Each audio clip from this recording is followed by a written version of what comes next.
Halo guys, selamat datang di Dungeon Break. Break sejenak, longgarkan sabuk, copot celana.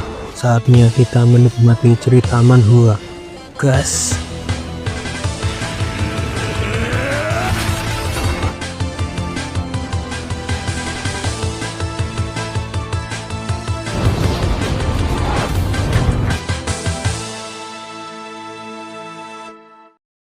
Ada 3 nama tengah yang berbeda di klan Baskerville. Van merupakan nama tengah diberikan kepada mereka yang berasal dari keluarga cabang atau bisa disebut juga dengan anak haram. Lalu Le, nama tengah yang diberikan kepada pria dari keluarga utama. Dan yang terakhir, nama yang jarang digunakan di klan Baskerville karena mayoritas anggotanya pria, yaitu nama La, nama tengah yang diberikan kepada wanita dari keluarga utama. Dan nama La itu kini diucapkan oleh gadis kecil yang ditemukan Bijir di suku Rokoko. Bijir sangat yakin nama tengah La ini tidak banyak orang yang memilikinya di klan Baskerville. Saat itu Ayan melihat hal yang tidak asing yang dipakai gadis kecil ini, yaitu sebuah kalung bergambarkan simbol yang sama dengan klan Bijir. Bijir langsung memeriksanya. Itu memang benar, simbol klan Baskerville terukir pada liontin gadis kecil ini. Bijir nampak kaget melihat gambar yang ada di dalam liontin ini, seolah tidak percaya apa yang dilihatnya sekarang. Ternyata di dalamnya terdapat foto keluarga, dan keluarga itu adalah keluarga dari Hugo Le Baskerville, sang pemimpin dari klan Baskerville. Mengetahui tujuan Bijir sendiri menjadi kuat untuk balas dendam pada Hugo, hal tidak terduga seperti ini membuatnya bingung dan emosi. Kenapa Hugo ada di foto ini? Saat itu Bijir sampai tidak sadar menari liontin dan membuat gadis kecil itu tertekan. Juga dengan nada tinggi, Bijir bertanya pada gadis kecil itu, siapa orang-orang yang ada di foto ini dan apa hubungan mereka denganmu? Ayan menegur Bijir, apa kamu berharap anak itu menjawabmu jika ekspresimu saja seperti itu? Ayan menyarankan agar Bijir bertanya sambil tersenyum. Bijir tidak bisa menahan emosinya karena dia cukup syok melihat hal tidak terduga seperti ini. Dan apapun itu, anak ini tidak bersalah. Kemudian Bijir menanyakan lagi pada gadis kecil itu, siapa orang-orang yang ada di foto ini, dan juga seperti yang disarankan Ayan, yaitu sambil tersenyum. Karena Bijir jarang sekali memperlihatkan ekspresi seperti ini, Ayan langsung mengejeknya. Ternyata kau bisa juga tersenyum seperti itu. Lalu gadis kecil itu mau menjawab pertanyaan Bijir. Dia menyebutkan 3 nama, mama, nenek, dan kakek, sambil menunjuk pada liontin yang dia pegang. Jawaban dari gadis kecil ini membuat Bijir menyimpulkan sesuatu. Dia teringat apa yang dikatakan Barrymore dulu. Barrymore saat itu menceritakan kepribadian dari Hugo yang tidak pernah diketahui oleh siapapun, bahwa Hugo dulu orangnya sangat penyayang dan lemah lembut. Hugo sangat mencintai istri pertamanya yang bernama Roxana. Meskipun sang nyonya Roxana meninggal karena penyakit, itu bukanlah alasan kenapa sifat kepala klan Hugo berubah 180 derajat saat keturunan satu-satunya Hugo dengan nyonya Roxana, yaitu Penelope, diculik oleh para barbarian.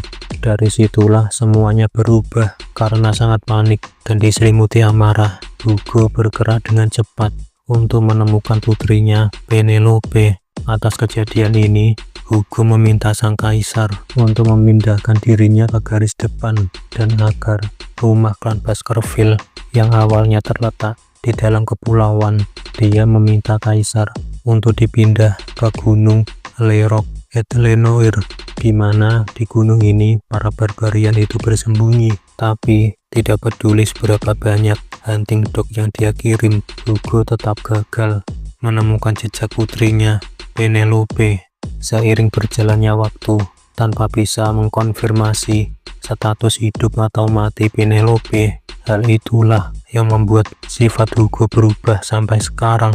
Setelah insiden itu, kemarahan Hugo terhadap suku Barbarian hampir mencapai ambang kegilaan, dan dia berubah menjadi mesin pembunuh taktikal yang hidup hanya untuk membantai suku Barbarian. Mendengar cerita Barrymore dulu, Beecher sempat mengabaikannya karena menurutnya cerita itu terlalu absurd. Namun sekarang ada bukti hidup di sini, dan Beecher menyimpulkan bahwa gadis kecil ini adalah putri dari Penelope, satu-satunya keturunan Hugo. Penelope, putri Roxana, satu-satunya wanita yang pernah Hugo cintai. Lalu, putri Penelope itu, Pomerian, gadis yang berada di depan Beecher ini. Jika tebakan Beecher benar, maka gadis kecil ini adalah cucu Hugo. Jika Hugo yang sekarang memperalat anak-anaknya sendiri, sembari mengamuk terhadap suku Barbarian, melihat cucunya ini dengan darah yang bercampur dengan darah suku Barbarian, Beecher penasaran. Maka, ekspresi macam apa yang akan muncul di mukanya? Untuk sekarang, Beecher mengesampingkan semua hal-hal itu. Saat itu, Beecher mengajak Pomerian untuk ikut bersamanya. Pomerian juga terus memperhatikan Beecher. Beecher merasa apa dia sudah tersenyum dengan benar. Pomerian bilang mata dan rambut Beecher sama dengan mamanya. Beecher menjelaskan semua orang di klan Baskerville memang mirip. Lalu dia menyuruh Pomerian untuk memanggilnya paman. Mendengar ucapan Beecher, Pomerian saat itu teringat pesan dari mendiang mamanya. Penelope, ibu dari Pomerian, pernah berpesan jika dia bertemu dengan orang yang bermata merah. Penelope meminta Pomerian untuk mengikuti orang itu, dan sekarang Pomerian melihat Beecher, orang yang sama seperti yang dikatakan oleh mendiang ibunya. Lalu Pomerian bergerak mendekati Beecher. Dia bilang bahwa sekarang akan mengikuti Beecher, dan itulah momen di mana dua anjing liar dari klan Swordsman bertemu dengan bantuan takdir yang sangat mengerikan. Setelah Beecher membawa Pomerian, kini mereka berdua tinggal bersama di suku Balak. Saat itu, Pomerian penasaran pamannya ini mau pergi kemana. Karena ada sebuah rapat suku, Beecher bilang pada Pomerian akan segera kembali setelah menemui kepala suku. Karena Pomerian takut sendirian, dia meminta pamannya untuk membawanya juga ikut bersama Beecher. Beecher bersyukur saat ini Pomerian sudah mau terbuka dengannya, tapi ternyata mengurus anak kecil jauh lebih merepotkan dari dugaan Beecher. Tapi apa boleh buat, gadis kecil ini tidak boleh dibesarkan di desa terpencil. Beecher berencana mengasuh Pomerian di tempat yang memiliki kultur kekaisaran dan juga tempat yang tidak bisa dilihat oleh Hugo. Mungkin untuk mengurus Pomerian, dia perlu bantuan Chihuahua, dan dia harus meninggalkan hutan belantara ini untuk pergi ke kota setidaknya sesekali. Saat ini, suku Balak mengadakan rapat yang cukup penting.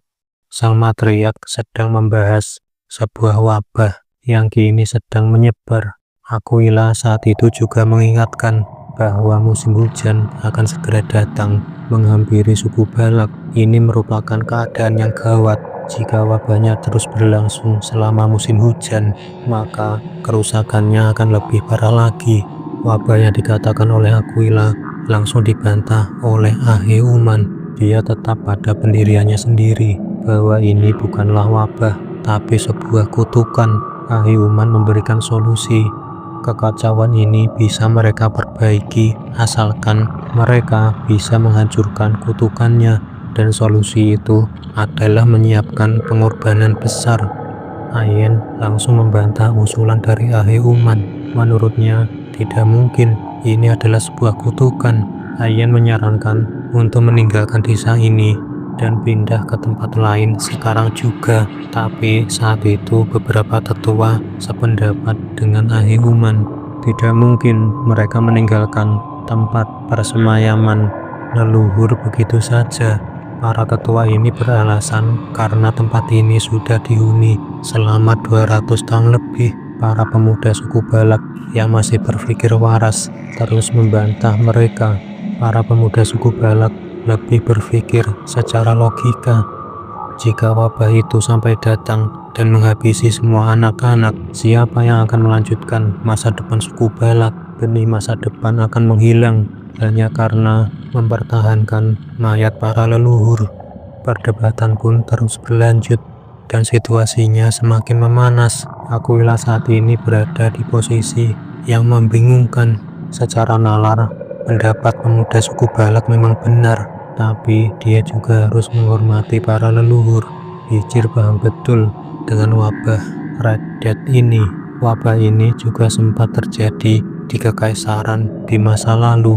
Wabah mengerikan ini menyebar dengan sangat cepat, sampai-sampai wilayah kekaisaran juga ikut terkena dampaknya juga.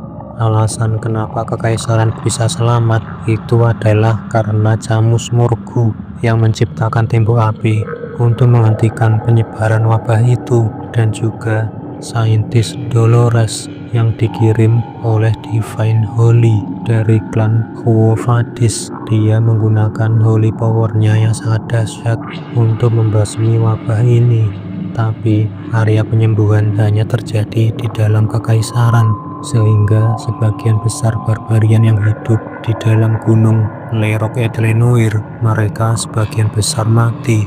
Hal ini sangat menguntungkan bagi klan Baskerville.